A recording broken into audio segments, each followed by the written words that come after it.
เหล็กมันบ่หลายคู่มาปีนี้มันจะผัด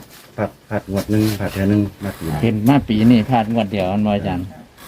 เท่าที่จำได้เนาะ เหล็กมันบ่หลายคู่ครับกันพูดถึงว่าจะเบิ้งนี่ตัวเน้นตัวนักบ่ นี่ ค เน้ รับ นว่าจังงวด16มักตัวใดนะขึ้นมักตัวใด เด็กมักมีบ่ที่อาจารย์คำนวณไว้นี่ครับ เหล็กมากนี่แต่ที่มักต้นตัวนี่ลูกมักที่เก่าหรอกว่า 49 เก่าก็ไปนั่นก็ไอ้นี่ เก่าเนาะ ครับยังก่อนนั้นหนึ่งตีนี่ไหม 49กับ 4เก่ากับ14เด้อ 49กับ14เนาะ จะไปมันถูกทางเลยบัว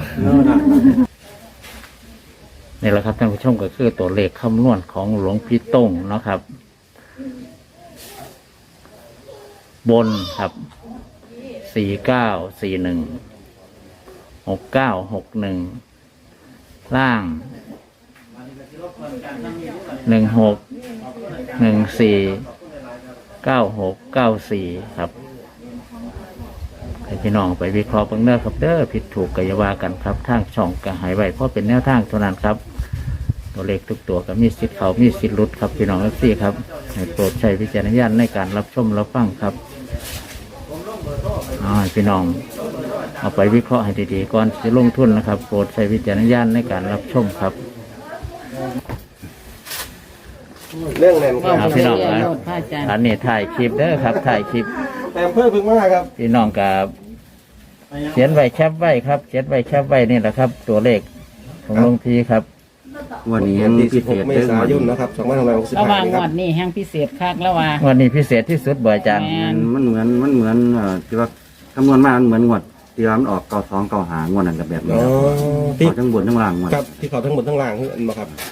งวด เป็ นี้ นลักษณะ เราได้แบบที่ว่ามันออก92 95นี่แหละ เป็นลักษณะเดียวกัน เพราะว่าบนกับล่างมันเป็นเลขตัวเดียวกันเนี่ย ครับ คล้ายๆว่ามันเป็นเลขครับแต่คือว่าบนล่างนี่แค่ตีคูตั้งตีคูเลยเป็นเลขครับกันหมดนั่นครับเลย อ๋อ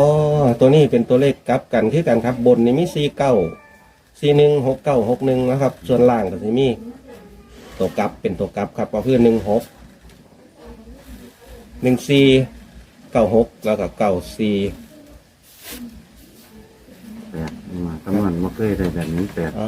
แล้วส่วนเลข3ตัวข้างล่าง นี่แหละครับท่านผู้ชมกับตัวเลขคำนวณของหลวงพี่ตรงก็ได้ออกมาแล้วกับ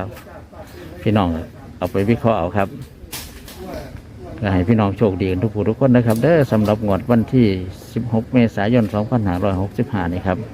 ให้รวยๆเฮงๆครับเงินไหลกองทองไหลมาครับพอกันไหมในคลิปหน้าครับขอบคุณครับสวัสดีครับ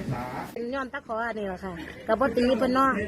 แต่ว่ามันมีคุณค่าเนาะค่ะกันผู้ใดสักค่ากะลองสั่งเบิ่งแล้วก็ลองเอามาใส่เบิ่งว่ามันเฮาสิถือเลขบ่ค่ะ บ่โทรหน้าจอเนี่ยเนาะ เบอร์โทรก็อยู่หน้าจอเพิ่นแล้วก็เด้อดีอีหลีแล้วค่ะ เพราะว่าหยังเห็นบ่นี่5ก็มาเห็นบ่งวดบางยานี่0ก็มานี่เห็นบ่แต่ว่าบ่มัก0ค่ะแม่นอยู่ในกระเป๋าตลอดนะคะเงินกับพ่ขาดกระเป๋าด้วยค่ะเด้อเพราะมันสิขาดมันกับเกี่ยวมากคือเก่าค่ะย้อนตะขอสร้างอันนี้ค่ะ สิขาดในกระเกี่ยวมันก็เก่า เกี่ยวมากคือเก่าค่ะเพราะมันเกี่ยวสร้างได้จังเดียวเกี่ยวเงินมาใส่กระเป๋าเฮาก็ได้ค่ะจ้าลองเบิ่งนะคะเด้อมักกับซื้อมากค่ะลองเสียบโศกลองเบิ่ง เบอร์โทรห เนาะ น้าจอเนาะ นี่นะคะเบอร์โทรหน้าจอนะคะเด้อผู้ขายก็รอเด้อจ้ะค่ะ นั่นสาธุสาธุ ผู้ขายก็รอเห็นคนรอมาได้ยังจินดาก็เลยได้สั่งเพิ่นนะคะไว้เอามาไว้ในกระเป๋าค่ะบิ้วโตกับซื้อเลขค่ะ ท่านใดสนใจเช่าบูชาตะกรุดลกช้าง ตะขอช้างมงคล นางกวักหนังช้าง มีไว้ติดเนื้อติดตัว จะบรรดาลโชคลาภ